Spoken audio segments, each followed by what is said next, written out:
From the opinion pages of the Wall Street Journal, this is Free Expression with Gerry Baker. Hello and welcome to Free Expression with me, Gerry Baker, from the Wall Street Journal editorial page. We're delighted you're listening to this podcast. If you enjoy it, please be sure to subscribe at iTunes, Spotify and elsewhere. Also, please be kind enough to leave us a favourable review. Now, at the Journal's editorial page, we believe strongly in free expression, and each week on this podcast, we explore in depth and candour issues of topical and broader interest. We speak in depth to people who are leading figures in their field, practitioners, experts, commentators, to give us all a better understanding of the major issues of our times. This week, I'm pleased to say my guest is Wesley Yang, author, essayist, and commentator. Wesley was born to Korean-American parents who were refugees from the Korean War. He's written extensively about modern American politics and culture, and he's emerged as one of the most articulate and thoughtful critics of the prevailing progressive orthodoxy that dominates much of America's public discourse in universities, the media, culture, and elsewhere. In 2019, he came up with the term successor ideology to describe this orthodoxy, and it's a phrase that's caught on widely. It neatly captures, I think, how the emphasis on the ideals and values of identity politics, social justice, anti-racism and all the other progressive causes have been widely adopted by thought leaders in our society in such a way that they've steadily replaced much of what we knew of as liberalism, classical or modern liberalism, as the dominant political ideology. Wesley's also written at length about the experience of Asian Americans in the United States, including a very influential essay about the young man responsible for the mass shooting at Virginia Tech University in 2007 that killed 32 people.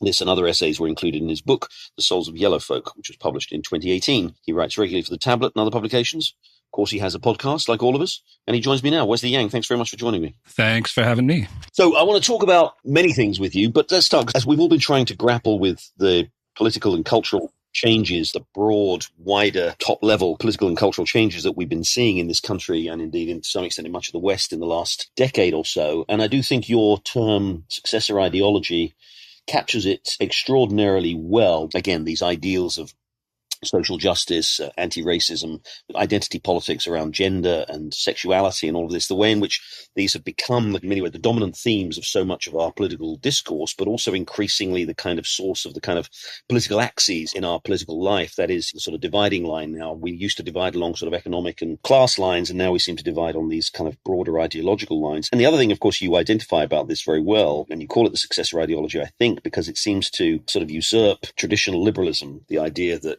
in its most simplistic form, the ideas of freedom of speech and freedom of expression and all of the things that we understood to be associated with sort of liberal democracy. And instead, we now have this coercive sort of authoritarian. You've described it as an authoritarian utopianism. Can we start off by you just explaining what you mean? I've crudely summarized it, but tell us what this successor ideology is and how it manifests itself in our political discourse now. Sure. There's a sense in which every ideology is a successor ideology in the sense that it is seeking to replace something that comes before it. So Marxism was a kind of successor ideology which held that the promises of freedom and equality that liberalism could not be actually fulfilled within the framework of the political economy of the 19th century, right? And it held that, there needed to be a transformation in an end to the private ownership of the means of production in order for liberalism to actually fulfill itself. What I call the successor ideology today refers to its amorphousness and its diffuseness because it consists of a variety of different discourses that meet and converge around a simple principle, which is that society is a matrix of interlocking oppressions of the male over the female, of the white over the black, of the straight over the gay, of the cisgendered over the transgendered, and that the purpose of those of us who want to fulfill the promises of freedom and equality contained with liberalism will in fact have to engage in a process of transforming the world on a variety of different levels, but most significantly among them, there is an idea that the way in which we arrive at this pervasive domination of these various categories of the white over the black and the white over the non-white, of the male over the female, and so on, is through a remaking of the language and a remaking of the culture. And so this is an idea that emerged within the Left Academy in the late 1990s, and it proceeded from the assumption that we are all involved in a vast socialization that at a collective and individual level embeds within us a series of biases that account for the fact ultimately that we arrive at what we can observe to be group-based, that we can measure various group disparities and outcomes that in themselves prove the fact that we continue to live in white supremacy, we continue to live in patriarchy. So 50 years after the passage of the Civil Rights Act of 1964 and the enormous expansion of the federal government in order to get rid of what remained of the Jim Crow state, fight segregation, engage in many decades of affirmative action on behalf of non-white minorities. The premise is that we remain within white supremacy 50 years after a series of legal reforms that ended what remained of, sort of formal patriarchy in America. I mean, there are people who are still alive today, women who needed to have a male relative, right? Like, sign for their credit card. And in many cases, women did not have legal rights to own property within a marriage that was held separately. There was a process of legal reform that lasted a couple of decades. Domestic violence and sort of the force requirement in rape rendered it so that, in fact, as a formal matter, women were not equal citizens in the United States. And there was a process that lasted a couple of decades of legal reform that ended what remained of the prior patriarchal regime, the white supremacist regime. But there is this idea that the vast socialization continues. And in order for us to escape from the sort of continued, ghostly presence of patriarchy and white supremacy, we, in fact, have to go after the very things that we once held to be constitutive of our equality as liberal citizens. And so we have to actually make incursions upon the freedom of speech, make incursions upon, the institution and the practice of due process. Otherwise, we will continue to remain, within these interlocking systems of oppression, which are present at the nano level in terms of just the way that we use the language. So a couple of years ago, the San Francisco Board of Commissioners passed a resolution saying that in formal documents discussing people released from prison, they will no longer be referred to as convicts or felons or released inmates. They will be referred to henceforth as returning residents. That's actually the official language. And this all comes from this idea that our reality is dominated by language. And if we transform the language, we can transform that reality. This is, as you describe it very well, it's a Marxist or a Marxian construct, isn't it? Because it's the same principle that Marx identified, society as being made up of a sort of a dialectic of, of oppression. One, dominant force in a society, one dominant class in a society oppressing another. And again, in Marxian terms, that was economic, right? That was the capitalist class in oppressing the proletariat. And now, since that was, I think, sort of fundamentally discredited at the end of the Cold War, it does seem as though the intellectual construct, the idea, the fundamental critique of liberal society has continued, but in a different form. Would you agree that it's become so the same idea of oppression that Marxists used to talk about with regard to the oppression of the proletariat, the working class, has now become essentially along these intersectional race and gender lines? So it is basically a form of continuation of Marxism by other words, is it not? Well, I think it shares something in common with Marxism, and that's why I mentioned that Marxism was a successor ideology. But what sort of distinguished Marxism was the view, and this is what Marxism was fighting against the bourgeois utopians of this time, right? That it's actually sort of the core conflict is that between capital and labor. Whereas the successor ideology that we have today that focused upon identitarianism and so on has been very easily adopted by those who are at the commanding heights of our capitalist system. And so now we have, sort of Angela Davis giving a speech at Goldman Sachs. We have BlackRock, right? And others engaged in the same kind of annual, and it seems to take up an ever larger share of each year's calendar of, rainbow messaging and signaling of various kinds. And so we see the emergence of a kind of woke capitalism that doesn't seem to be in any way, right, aimed at undermining or subverting the core capitalist relation. It just has redefined the utopia they have in mind as one in which there is proportional representation, right? Within the ownership class, within the upper reaches of the managerial classes of various identities. And so it shares something very important in common with Marxism, but it also deviates pretty drastically in it. And because of that deviation, we see the easy adoption, right? By the heads of various capitalist entities of the language, of the signaling, and, even of some of the policy surrounding it. And so right now we see the ratings agencies, right, starting to, score corporations on the basis of various diversity and inclusion measures. So we're seeing a funny kind of hybrid here that I think is what is sociologically so fascinating about successor ideology. Prior to the summer of 2020, I think it would have surprised a lot of people to have Angela Davis speaking at Goldman Sachs. We're actually at a point where the places that tend to have junior staffers who have gone through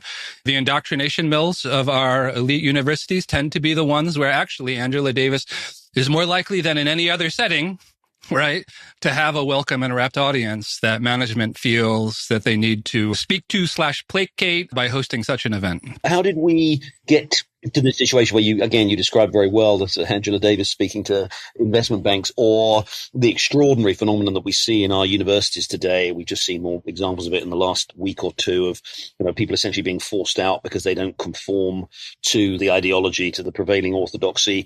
There's always been the intellectual academic battles. It's always fair to say that in the culture, kind of left-leaning, sort of progressive, well, not always, but for the last sort of generation or so, at least, the left has kind of dominated.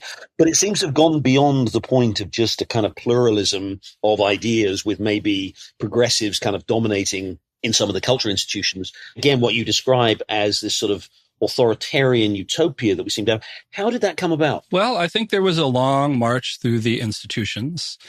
And there was an original attempt by the traditional mainstream liberals of the time, in the 60s, the 70s, and the 80s, academic administrators, many of whom were quite progressive by any kind of typical standard, who tried to kind of create a cordon sanitaire within academia around the upsurge of ideas, identitarian and otherwise, that started to manifest within universities, movements for various identity studies, for gender studies, for disability studies, for right now we're seeing a new branching off. It's called fat studies. And very interesting that fat is a word that has to be recuperated and insisted upon rather than euphemized away, within this system, because usually they euphemize certain words. But in this case, there is a movement of fat acceptance. Just a little aside on this. If you want to talk about what is successor ideology, what is not successor ideology, standard liberal humanism would take the view, which I generally tend to agree with, that when it comes to questions of weight, we shouldn't be presenting anorexic teenagers as a normative, right, in the pages of our fashion magazine, and that we should not be kind of valorizing various fad diets that turn out to be very unhealthy, and the culture should not be obsessed with unrealistic standards of beauty concerning being really skinny. But when you cross over and you actually say it's more damaging psychologically to someone's self-esteem and thus to their underlying health to insist upon the scientific and medical etiology around the greater risks that you bear for heart and other kinds of diseases, particularly in the age of COVID, like if you are overweight. And successor ideology thus is one where we see that there is a movement within institutions of activist professionals working alongside the class of professional activists who have now institutionalized themselves and through various donor-funded nonprofit sector are able to create these critiques that are utterly detached from reality, utterly detached from any kind of majoritarian political support, and respond only to the idiosyncratic interests of various cause-oriented donors. And what those cause-oriented donors have done is create an archipelago of institutions that have a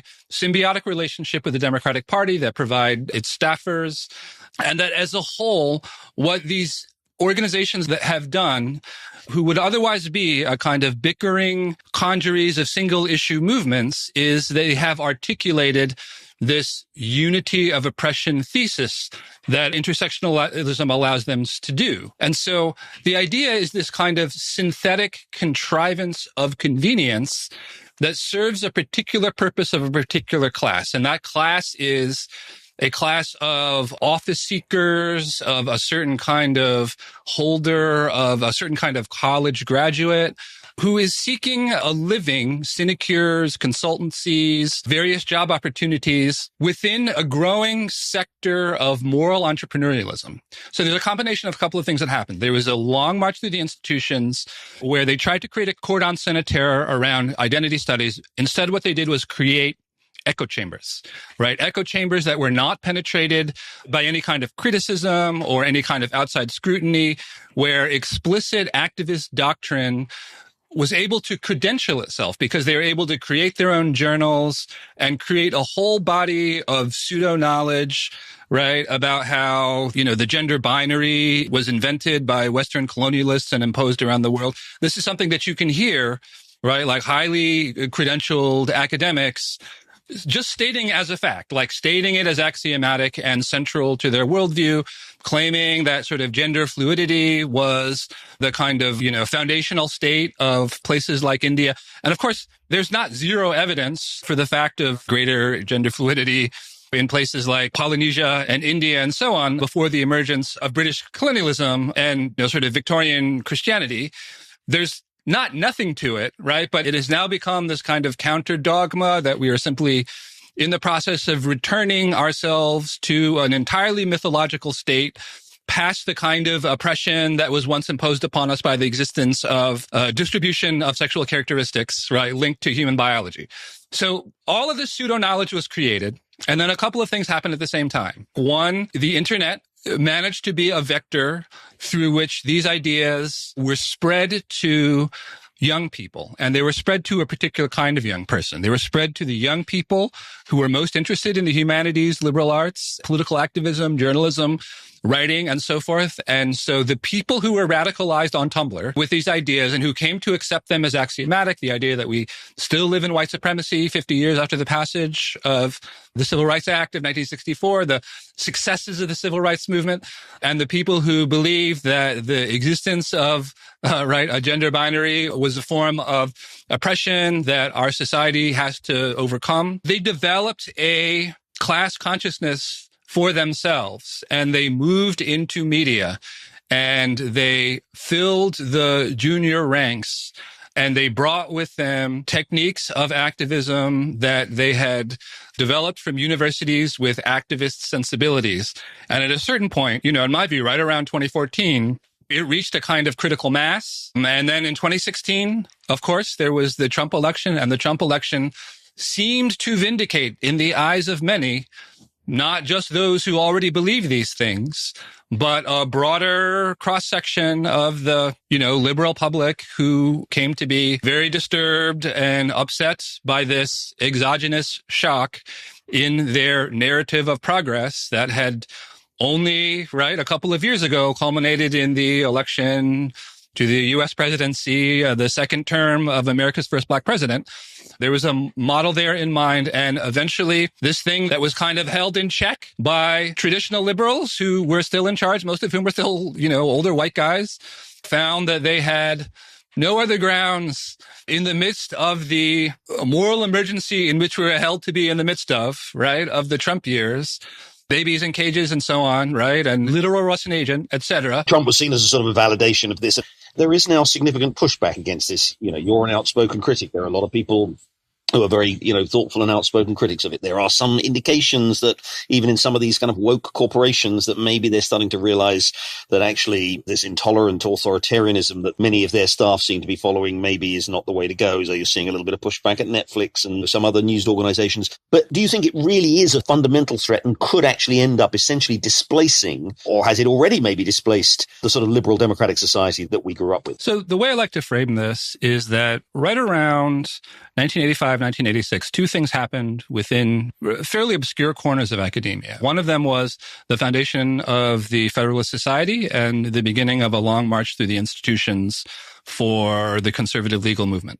And that movement basically reached its destination right around 2019, 2020, when they obtained a majority of movement-aligned lawyers on the Supreme Court. But something else was happening right around that time, which was they were the first symposia on what was then called the new movement within legal academia called critical race theory, right? And, sort of critical race theory held that we must not take for granted ideas of rationality, of free speech, if we actually want to talk about obtaining reality in concrete terms in a society that has always been systemically racist and that continues to be systemically racist. And that entailed a long march through various institutions It was not a march that I think that the original founders anticipated would happen, but it happened in elementary schools, right? Like they captured schools of education, they captured schools of social work, they captured the discipline of psychology and so forth. And that long march to the institutions actually came to its fruition right around the year 2019 or 2020, because it was then that various school districts started to roll out a whole new curriculum that took as axiomatic, these views that we all can be situated upon a hierarchy of oppression, and these are the ways in which you're an oppressor, these are the ways in which you are oppressed, and you can tally these things up. We're going to engage in this exercise where we discover our intersectional identity, and we're third graders, right? Like this is what we're going to do with our young people. And so the process of radicalization that happened spontaneously through Tumblr and within universities slowly is now in the process, right, of being presented as axiomatic to a rising generation of Americans and to a rising generation of Americans who are already majority non-white. And so if you look at, the ethnic studies curriculum that is going to be mandated in California, California is a state that is, I believe there are more Hispanics than there are white people in California. But if you look at the distribution of wealth in California, right, like it's very heavily, in the possession, a small group of much older white liberals who run and own everything in that state. And right now what is being taught is there have been revisions that were done when sort of the more or less explicit, definitely very implicitly anti-Semitic bias of that curriculum was objected to by Jewish groups. And it looked for a while like there was going to be significant political resistance against it. But, that thing is in place. And what they are teaching is that society is a matrix of interlocking oppressions, right? And they're doing it to a state that has that population structure. What will happen as a result? I'm not really sure. What I think will happen, though, is that the sort of cohorts that entered into the professional world around 2014 and 2015 of young people who were driven by the passions of the successor ideology, they were able to really transform the character of journalism. They're now facing some pushback within institutions like the New York Times, right? Like there's one or two guys at the Times who are able to acknowledge reality. But there's another person that's able to acknowledge reality around masks and so on. And so one guy is the pushback. And so what I would say is that, yes, there's pushback. There does seem to be an awareness that things went too far. It was crazy that we allowed you to drive our op-ed editor out of the newsroom because he published an essay saying that, we need the National Guard to keep order in the midst of riots. That's a problematic principle to have made the center of liberal discourse now that we're dealing with J6. And so people are recognizing that many things that are going to be politically perilous for the Democratic Party, that are going to be a problem for maintaining the legitimacy around these various institutions is a problem. The meltdown that just happened at the Washington Post, it's like a frivolous story. It doesn't matter, but of course it matters because it is the story of ideological succession. It is the story of people who are driven by the new moral passions that are seeking hegemony within our institutions. Now, there was pushback, right? Like a person actually did go too far to the point where they were held to be harassing their colleagues, and that person was fired, right? But that person was fired after just going on an incredible tear. Not everybody goes on an incredible tear in public. I think she was fired for not anything to do with the underlying substance of the issues, but for being just obviously completely out of line in terms of trashing all of her colleagues. I mean, I think even the successor ideologues probably don't want people out there kind of actually undermining the cohesion of their institutions. We should be clear. I mean, it's not trivial. I think it is important, but I think that's why she was fired. Again, not because of any sort of change of heart on the part of the proprietors or the editors at the Washington Post, but because she just was completely out of line in the end. She went too far, but she also demonstrated an aspect of this ideology is that it does encourage these struggle sessions and these meltdowns, and it did it at the Times. There are some green shoots of that, right, at the Journal that I think the op-ed page versus the staff, and you'll see how you guys manage it. I think that you may well have learned something from the prior examples of those who immediately caved. And of course, being to some degree a publication constrained to speak to the world of business and so on. But we actually are seeing with ESG and all this, the extent to which this is actually, sort of penetrated into the world of business as well. The HSBC, you know what I'm referring to? Their director, right? For quit saying we're not all going to burn in hell in 3 years' time. Yeah. Right. Climate change is not an investment risk, is what he ended up saying. I guess in that job, you actually can't say that thing, whether or not it's true. Your job is to be an ideological enforcer within the institution. And so this is the point. We have ideological enforcers within every institution, and we have an entrepreneurial project to generate more and more ideological enforcers within various institutions. And so if we want to talk about an end to this phenomenon, we have to talk about, well, what would it look like and what would it take? And from where would the energy come to drive out the ideological enforcers from all of these institutions? And if you don't have a good answer of how that will be done, we will know that this is going to be a remora attached to the fin of our society for as long as that continues to be the case. We've got to take a short break there, but when we come back, we'll have more with author Wesley Yang. Stay with us. Welcome back. We're talking with Wesley Yang about the successor ideology, the progressive orthodoxy that seems to rule so much of our modern world. In the time we have, I want to discuss a little bit the Asian American politics, and I think some fascinating things are going on there, which are obviously, of course, not unrelated to this topic. But just finally on the successor ideology question, is there a danger that the pushback, if you like, the resistance to the successor ideology is not a reversion, that those who are urging a sort of reversion to the glorious days of sort of classical political liberalism, but an authoritarianism of the right, if you like? Because you're seeing, again, this is this larger critique that a lot of people have of what's happened to liberal democracy, that yes, it's under threat, in exactly the way you've described, from this progressive authoritarianism. But at the same time, it's also under threat from conservatives who, for a variety of reasons, have found, liberalism to be sort of flawed in all kinds of ways and increasingly embracing this sort of authoritarianism. Is the ground on which people like you think, and I think I and others stand, which is for, the defense of traditional pluralism, liberal democracy as we understood it, all of those things, is that ground shrinking to a point where we're going to be sort of squeezed on both sides by an authoritarian right and an authoritarian and intolerant left? It's definitely a danger, and it's all the more important for those who want to stand on behalf of the traditional, liberal system to hold in check those who would create the openings for an authoritarian right.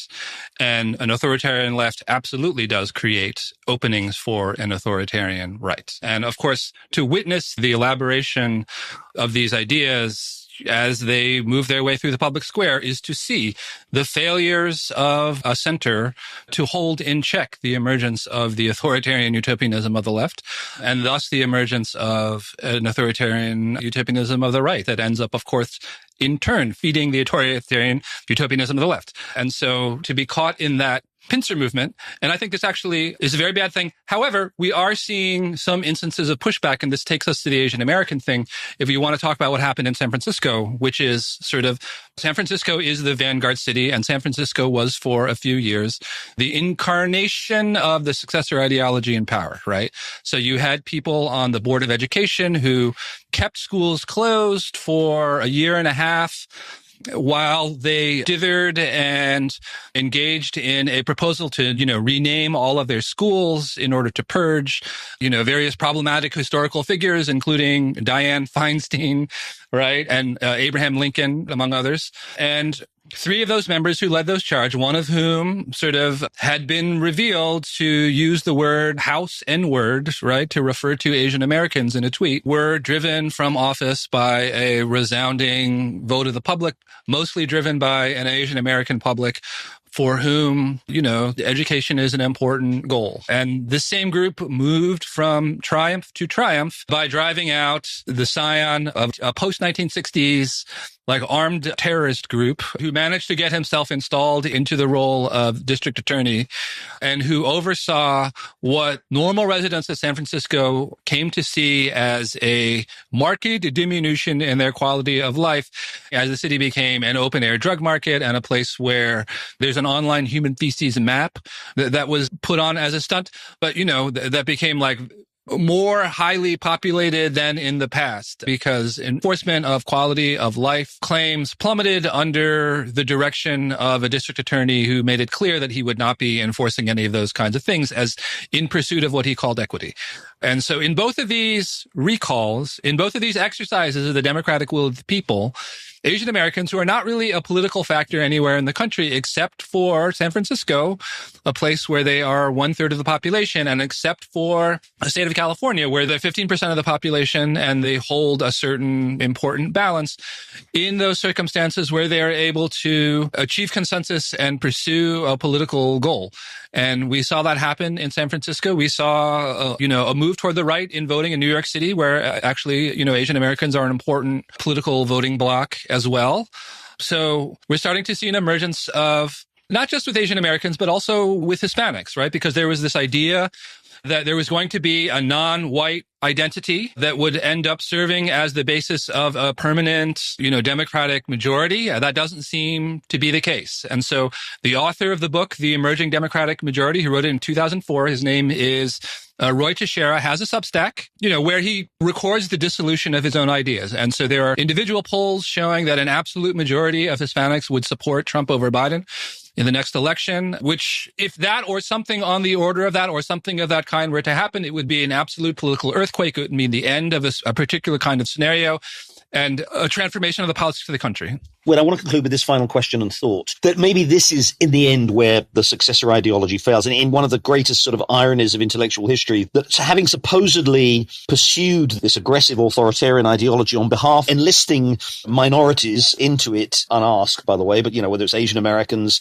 Hispanic Americans, and of course, African Americans, that it actually we're seeing increasingly, we saw it in San Francisco, with Asian Americans, as you say, just as you've described exactly, we're seeing it with Hispanics generally across the country, very, very low approval ratings for the Democratic Party, absolute rejection of some of the sort of linguistic fantasies of this ideology, such as the word Latinx. We know that, when Latinos are asked whether they like the term Latinx, about 3% say they do. And even African Americans, there's sometimes that particularly over issues of crime and policing and law enforcement and all of this stuff that people like Chesa Boudin and those progressive Democrats believe in, that even African Americans are rejecting that. So is it possible that in the ultimate irony of, as I say, of kind of intellectual history, that this whole successor ideology is itself a kind of an example of white elitism that may well fail precisely because the people, again, whom it's supposed to be advancing, who are the supposedly oppressed people it's supposedly advancing, actually find many of its tenets absolutely intolerable. Right. So you have this archipelago of nonprofit organizations, I call them Astroturf, interest groups that purport to speak on behalf of various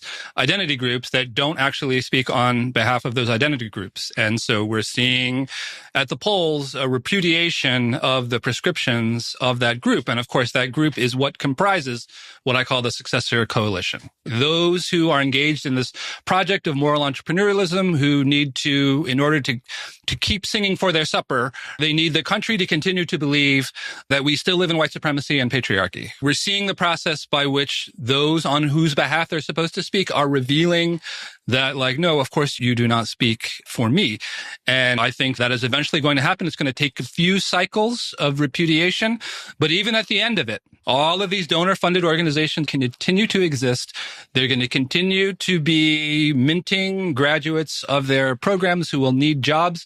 And those jobs will be taken as a pound of flesh from various corporations who will pay their tribute in the form of having their ideological enforcers on board.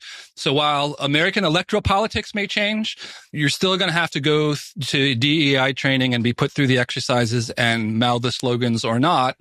That's going to continue to be a facet of bourgeois life throughout the United States, the Anglosphere, and throughout the broader West in the years to come. Well, that's not the best note on which to end, but we've managed to inject a little note of optimism there. Wesley Yang, really, again, author of the term Successor Ideology and author of books and commentary which really dissect brilliantly and anatomize pathologies of our modern progressive world. Thank you very much indeed for joining me. Thanks for having me. Thank you. Well, that's it for this week's episode of Free Expression with me, Gerry Baker, from the Wall Street Journal opinion pages. Thanks very much for listening, and please do join us again next time for another exploration of the issues that are driving our world. Thank you and goodbye.